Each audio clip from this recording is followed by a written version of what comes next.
Betul, gantian. Ayo Fitri.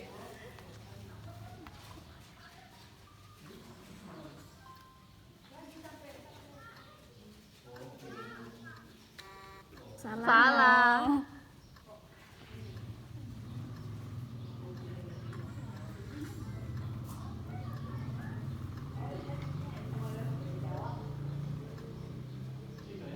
Oke, salah. Sudah. Lagi, Bu. Oh, mau lagi nggak apa-apa, Nggi. Nomor 8, apa itu? Ceritakan pengalaman saat berhasil mengendalikan diri dari rasa hasad. Oke. Waktunya sudah habis.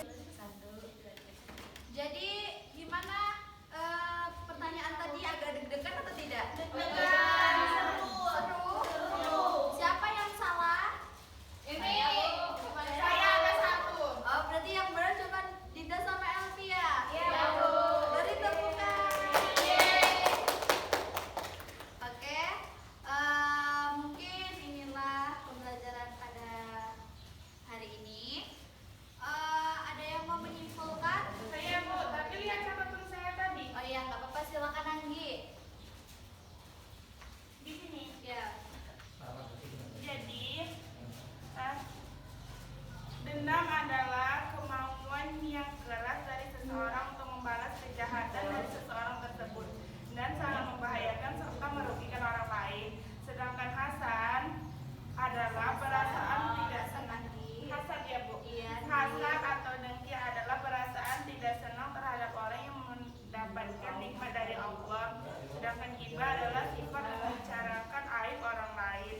Fitnah itu adalah perkataan yang dimaksud menjelekan orang seperti menjatuhkan nama baik orang yang difitnah dan merugikan kehormatan orang lain. Terus namimah.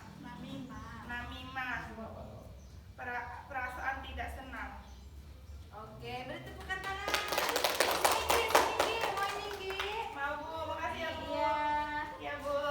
Oke, jadi teman-teman, dari akhlak tercela ini tolong dihindari ya, karena itu sangat tidak baik Ya, untuk Bu. kita maupun orang lain. Baiklah, ada yang mau bertanya lagi? Sudah.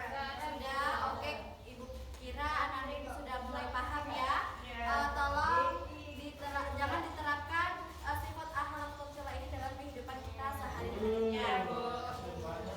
Baiklah, sebelum menutup pembelajaran kali ini, untuk tugas minggu depan yaitu silakan membuat ringkasan mengenai akhlak terpuji, karena Ibu rasa